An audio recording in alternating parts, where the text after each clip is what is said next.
Aappii tokkollee osoo hin fayyadamin halaalarraa halaalatti akkamitti bilbila abbaa manaa keenyaa ofirratti hiinee isa hordofuu dandeenya. Akkasumas bilbila hiriyaa keenyaa fi bilbila jaalallee keenyaa ofirratti hiinee waan namni sun sagalee fi akkasumas viidiyoon haasa'u akkamitti hordofuu dandeenya. Aappii tokkollee osoo bilbila keenya irratti hin fe'in jettanii kan na gaafatan kunooti anilleen deebii isaa bifa viidiyootiin isiniif qabadhee dhufeetiin jira. Maarree osoo gara viidiyootti isiniin dabarsin duratti warreen chaanaala Oromaan kanaaf haaraa taatan hundi keessan chaanaalli kun chaanaala barumsaati. Subscribe godha akka viidiyoon dabalataa isin bira ga'uuf mallattoo notification irra kaa'uu hin dagatinaa. Viidiyoo keenyallee please like godha, yaada qabdanillee comment jalatti nuu kaa'a akka nama hunda bira ga'uuf hiriyoota keessaniif share godhaan isiniin jedha. Hordoftoota kiyya barumsa har'aa kana immoo osoo barumsatti isin hin seensisin akka waan nagaa qofaaf itti fayyadamtan asirraa waa barattanii akka nama isin hordofaa jirullee ofirraa beektaniif malee akka isin namaan miitaniif miti. Amma kallatti maaniin karaa barumsatti isin dabarsa nan deebi'aan eega.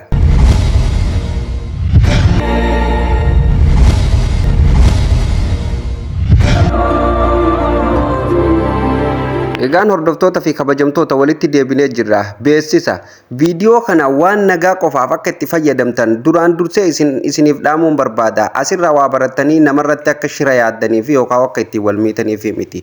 Okay, kana godhuuf foonii keessanii seentan jechuudha. Bilbila namaa ofirratti hidhuuf karaa salphaa ta'een daqiiqaa muraasa keessatti akka itti ofirratti hiitan isin argisiisa. Foonii kana keessanii seentanii jechuudha. Yeroo tokkoof yeroo akkanatti foonii keessa seentan tuqaa sadeen kanarra ni dhuftanii jechuudha. Sana booda irratti cuqaastu tuqaa sadeen irratti eega tuqaa sadeen irratti cuqaastanii setting bakka jedhu kanarratti ni cuqaastu jechuudha. Sana booda akka kanaan fuula kana qabatee isiniif dhufaa jechuudha. Isin maal gootu ol harkistu jechuudha. Akkanatti ol harkistanii gaduma deemtu. Sana booda gadi buutanii more settings bakka jedhu kanarratti yeroo tokkoof kilik gootu.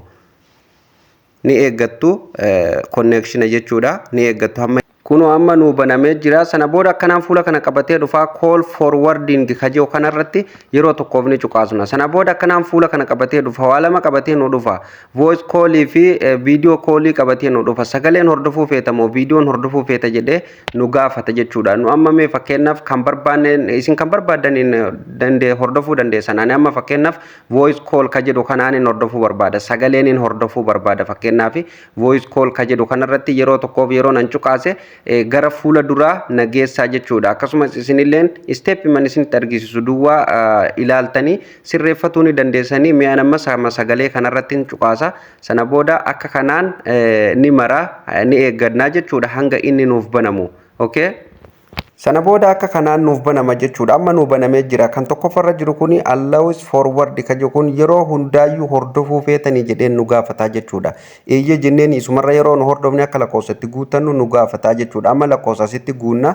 Ani amma mee itti hin guutuu bira darba jechuudha. Hundaa'u bakka tokkotti isin argisiisa waan ta'eef allows forward ka jedhu kanarratti cuqaastanii yeroo hundaa'u hordofuu yoo barbaadan lakkoofsa keessan asirratti guutanii mi'a nama bilbila hiriyaa kiyyallee uf cinaa kaayeetiin jechuudha. Bilbila kiyya bilbila nama sanirratti guute yeroo namni isaaf dawwalee akkamitti akka itti na bira ga'u walumaan ilaallaa jechuudha. Waan hiriyaan tiyya sun bilbila kanaan qabdu imo yoo qabaatte instagram yoo qabaatte waan isin bilbila kanaan qabdu guutuu kan namni ittiin haasa'u kallattimaan na bira dhufuu dandahaa jechuudha. Hordoftoota kiyya mee amma bilbila kiyya irratti guuteen isin argisiisaa jechuudha. Bilbila kiyyan bilbila keessan bilbila nama sanirratti guutan hubadha. Kan immoo halaalaa wal xalafuu ta'ee gara boodarratti isin argisiisa jechuudha. Amma kan isin argisiisu bilbilli nama sanii eega isin harka seeni akkamitti akka irratti guutuu dandeessan isin argisiisa. Kan tokkoffarra jiru kun akkuma isiniin jedhe allows forward ka jedhu kun yeroo hundaa'u hordofuu barbaada taanan isarratti cuqaastu. Kan lammaffaa kanarratti gadi buutanii forward when busy yeroo namni sun busy jiru jechuudha. Yeroo namni sun busy jiru bilbilli nama sanii akka inni busy jiru isinitti akka dhufe isinitti argisiisu akka isinitti bilbilli nama saniif dawwale akka isin bira dhufuuf asirratti tuttanii bilbila keessan itti guutanii jechuudha. Amma waan itti guutuun barbaadaniif fakkeenyuma isinitti argisiisa. Gadi buutanii immoo forward when unswear ka jedhu kanarratti ni cuqaastanii jechuudha. Kana jechuun immoo yeroo namni hiriyaa keenya sanii dawwalee isiin jalaa kaasuu didde bilbilli sun kallattiin akka nu bira dhufuuf asirratti tunnee bilbila keenya itti guunnaa. Ani amma itti guutuu waan hin barbaadiniif irraan deema. Inni arfaffaa immoo forward when unreachable ka jedhu kanarratti yeroo isin cuqaastan jechuudha. Kana jechuun yeroo namni sun online hin jirre yookaan yeroo namni dawwalee fi nama san argatuu hin dandeenye jechuudha. Irratti cuqaasneeti bilbila keenya irratti guunnaa kallattimaan karaa bilbila keenyaa dhufaa jechuudha. Karaa kanaan sirreeffannee bilbila hiriyyaa keenyaa san ni deebifnaaf san boodan jechuudha itti kennina. Abbaan fedhe bakka fedhe taa'ee yoo dawwaleef kallattimaan sagalee isaa viidiyoo isallee dhaggeeffatuu dandeenya. Mee amma yeroo hundaa'u ka jedhu kana allows forward ka jedhu kanarratti cuqaaseen bilbila nama sanii itti guutaa jechuudha. Bilbila hiriyyaa kiyyaa san ittiin guutaa jechuudha. Kun nama bilbila kiyya itti guutee submit gootan gama gadii kanatti gadi buutanii submit gootanii jechuudha. Yeroo lakkoofsa itti guutanii raawwatanii amma kunoo submit ta'ee jira jechuudha. Lakkoofsi kiyya akkuma argitan kunoo asirratti galee jira jechuudha. Amma lakkoofsi kiyya voice call dha kun video call illee haaluma saniin jechuudha irratti guuttattanii jechuudha. Kunoo video call illee akkanatti isiniif dhufaa jechuudha irratti cuqaastanii sana booda hamma inni sakandii muraasan eeggattu hamma inni isiniif banamuuf connection keessaniin wal madaalaa jechuudha. Akkanatti isiniif banama jechuudha. Yeroo isiniif banamu kunoo akkuma argitan jechuudha. Akkuma karree fuusanii jechuudha. Garaagarummaa hin qabu. Garaagarummaan isaa video fi sagalee malee waan tokko akkuma karree fuuti jechuudha. Qabxiima 4 qaba kunilleen yeroo hunda viidiyoon hordofuu yoo barbaadan illee allows forward ka jedhu irratti cuqaastanii lakkoofsa keessan akka kanaan irratti guuttanii gama gadiitiin submit gootanii jechuudha. Mi'a nama kunoo itti guute kan viidiyooleeti submit godheetiin jira jechuudha. Bifa kanaan itti guunnan yeroo namni viidiyoo nama saniif dawwalellee akkuma isin asirra seera isin itti kaayyattaniin isin bira gahaa jechuudha. Hordoftoota kiyya bifa kanaan viidiyoo fi anama viidiyoo koolii fi voice koolii illee irratti guuttadheen jira. Kunoo akkuma argitan lakkoofsi kiyya amma as jalatti naa bahee jira jechuudha. Karreefuu bilbila hiriyyaa kiyya irratti guute sun kunoo asirratti bahee natti mul'ataa jira. Kunoo xiyyaan isin argisiisaan jira naaf bahee jira jechuudha. Kunoo akkuma argitan yeroo hundaayyuu hordofuun barbaada ka jedhu irratti guuttadheen jira. Mee viidiyoolee haa ilaallu haa banamuu ni eeggannu jechuudha. Sakandii muraasa kunoo akkuma argitan isinitti yoo mul'atu baatellee hanga inni banamuu ni eeggattu jechuudha. Naa banamee yoggaa jenne argitan walumaanuu arginaa jechuudha. Hordoftoota kiyya kunoo amma baname kunoo lakkoofsi kiyya asirratti bahee mul'atee jechuudha. Lakkoofsi kiyya jechuudha. Fakkeenyaaf namni sun yeroo namni dawwaleef yeroo kamiyyuu kallattii na bira gahaa jechuudha. Mi'a nama bilbila hiriyyaa kiyyaa of cinaa kaayetiin irratti dawwalaa jechuudha. Bilbila jaalallee kiyyaa karreefuun tana lakkoofsa nama sanii san irratti lakkoofsa kiyya irratti guute san jechuudha. Amma cinaa kiyya kana kaayetiin lakkoofsa kiyyaan irratti dawwalee isin argisiisa. Isii bira gahamoo hin ga'u waan jedhuun isin argisiisa jechuudha. Halaala irraa halaalatti immoo koodii qofaan akkamitti hidhatuu dandeenya ofirratti hidhuu dandeenya kan jettanillee ammuma waliin ilaalla jechuudha. Mi'aan amma bilbiluma kiyyaa bilbila biraatiin jechuudha. Bilbila jaalallee kiyyaa kanarratti dawwalaa eenyurra akka dhufu walumaan ilaallaa jechuudha. Mi'aan amma bilbila kiyya ittiin guutaa. Bilbila kiyya itti guutaan jira jechuudha. Kunoo irratti dawwalee kunoo amma haala kanaan dhufaa jechuudha. Akkuma argitan ani garuu bilbila kan jaalallee kiyya irratti dawwalee bilbilli immoo kallattiin dhufee anarratti bu'aa jira jechuudha. Isiniif galee haala kanaan sirreeffattanii waan barbaadan jechuudha. Amma fakkeenyaaf isii bira hin ga'u jechuudha. Bilbilli kun isii bira otoo hin gahin dhufee anarratti bu'aa jechuudha. Bilbila kallattiillee karaa hundaanuu jechuudha. Yeroo namni viidiyoon dawwalelleef immoo karaa barbaadaniinu dhufee na bira gahaa jechuudha. Isiniif galaamii hordoftoota kiyya haala kanaan yoo sirreeffattan jechuudha akka ajaa'ibatti abbaa barbaadan hordofuu ni dandeessaniin isiniin jedha. Mee amma kanatti aansee jechuudha koodiin akkamitti hordofuu dandeenya. Nama koodii qofaa nama nurraa halaala jiru kun amma bilbila harka keenya keessa seensifanneeti. Nama nurraa halaala jiru nurraa biyya jirraanne nurraa fagoo jiru akkamitti koodii qofaan ofirratti hidhatuu dandeenya. Koodiin kun biyya hundarratti dalagamoo hin dalagu kan jedhullee waliin ilaalla. Kana godhuuf foonii fayyadamtanii jechuudha. Akkuma beekamu foonii kana fayyadamtuu asirratti maal jettanii guutuu jechuudha. Karree fuutiin tokkoma jechuudha.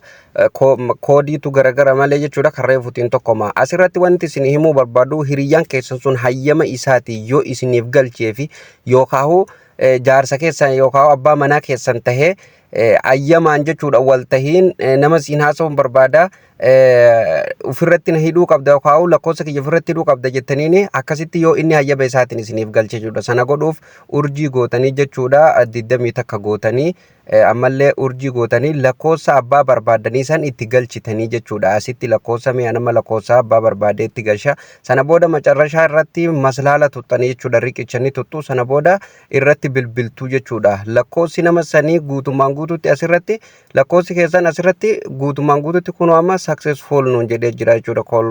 Call forwarding successful nuun jedhee jira jechuudha. Kanaafuu akka kanaan jechuudha. sirreeffatuu ni dandeessanii hayyama nama saniitiin yookaan immoo rasiida siinannaa yookaan waan adda addaatiin jechuun nama hin beekneef bifa saniin hordofuu ni dandeessan. Nama beektan hiriyyaa keessan abbaa manaa keessan yoo ta'e immoo hayyama isaatiin. Koodiin kun biyya hundarra ni dalaga. Koodiin 21 kun biyya hundarratti ni dalagaa jechuudha. Koodii isa lammaffaa ammallee isin argisiisa jechuudha. Koodiin isa lammaffaan fakkeenyaaf kan amma isin argisiise kan 21 kuni gubbarratti ol bahee mul'ata jechuudha. Kan amma isin argisiisuu deemu kuni gubbarratti illee ol bahee isinitti hin mul'atu garuma keessa ofirrallee beektanii hiikuu hin dandeessan jechuudha. Fakkeenyaaf kan yeroo isin biizii jirtan fi yeroo isin nama san jalaa kaasuu diddan nama sanirra dhaquu san jechuudha. Fakkeenyaaf amma urjii ni gootan asirratti jechuudha. Sana booda 60 takka gootanii jechuudha. 60 takka gootanii sana booda ammallee urjii gootanii lakkoofsa abbaa barbaadanii san itti galchitanii sana booda maslaala tuttanii kana tuttanii riqicha kana tuttanii irratti dawwaltuu guutummaan guututtu irratti hidhamaa jechuudha. Kun immoo yeroo namni isiniif dawwalee yoo isin jalaa kaasuu baattan takkaa lama waamee sana booda akka nama sanirra dhaquuf jechuudha. Kana akkanatti sirreeffatuu dandeessan. Kan biraa ammallee yeroo isin biizii jirtan akkamitti akka nama san bira itti dhaquu danda'u jechuudha. Akka itti godhatuu dandeessan kanallee urjii kana tuttaniituma jechuudha. Sana booda 6 gootanii 7 itti aansitanii urjii gootanii sana booda lakkoofsa abbaa barbaadanii itti galchitanii jechuudha. Kun immoo ka dalagu biyya Saawud Arabiyaa qofa keessatti dalaga. Koodii lama nama boodarra isin argisiisa. Kun 20 takkaan kun immoo biyya kamiirrattu ni dalaga jechuudha. Ameerikaa teessanii Itoophiyaatti akkas godhuu ni dandeessan. Itoophiyaa teessanii biyya feetanii hordofuu ni dandeessan kan 20 takkaas jechuudha. Sana booda akka kana gootanii lakkoofsa barbaadan itti galchitanii maslaala gootanii jechuudha. Irratti dawwaltanii guutummaan guutuutti ofirratti hidhuu ni dandeessanii jechuudha. Bilbila kana akkamitti ofirraa of keessaa baasuu dandeenya? Kan hin beeknellee dhossaayyoon irratti hidhame guutuutti bakka tokkotti akkamitti ofirraa baasuu dandeenya? Tokko tokkollee akkamitti ofirraa ilaaluu dandeenya? Hordofamaa jirraa fi hordofamaa hin jirru akkamitti ofirraa beekuu dandeenya? Kan jedhu fakkeenyaaf amma urjii gootan kan 20 takkaasan jechuudha. Gubbarrattuu ni mul'ata ofirrallee balleessuu ni dandeessan. Sanillee isin argisiisa. Urjii gootanii sana booda asirratti mallattoo riqichaa kana tuttanii 20 takka gootanii riqicha kana tuttanii jechuudha. Irratti dawwaltan sana booda lakkoofsa nama isin hordofaa jiru sanii asirratti isiniif baasaa jechuudha. Nama fakkeenyaaf keessaa hin qabu akkasitti lakkoofsi sun waan hin jirreef jechuudha. Mee fakkeenyaaf yoon irratti tuqee isin argisiisellee humaanaa hin fidu jechuudha. Mee amma irratti hin cufaasa sana booda anamma moobaayiliin keessaa qaba jechuudha. Naafuu hin fidu jechuudha. Kun akkuma argitan amma asirratti hordoftoota kiyya call forwarding views no naan jedhaa jira jechuudha. Akkuma argitan kun asirratti voice note forward naan jedhaa jira. Karaa daataanis karaa sim karuma hundaanuu no naan jedhaa jira jechuudha. Hundumtuu hordofamaa hin jiru jechuudha. Okay jettanii irraa deebitan. Yoo hordofamaa jiraattan akkasitti lakkoofsa nama sanii waliin qabatee isinii dhufa. Kan 60 akkamitti ofirraa balleessuu dandeenya kan jedhuufin isin argisiisa. Osoo kaanitti isin dabarsine guutuu isaa koodiiwwan amma isin argisiisa kana guutuu bakka tokkotti ofirraa cancel godhuuf jechuudha. Riqicha kana yeroo lamanii tuttanii sana booda 0 gootanii lakkoofsa 2 itti barreessitan ammallee riqicha 2 gootan gamanaan jechuudha. Irratti dawwaltu sana booda guutummaan guutuutti wanni koodii ta'e kan bilbila keessan irratti hidhamee jiru irraa cancel tahaa jechuudha. Fakkeenyaaf tokko tokko leeyyee ofirraa hiikuu barbaadan jechuudha. Kan 21 sana amma ofirraa hiikuu yoo barbaadan riqicha gootanii 20 takka gootanii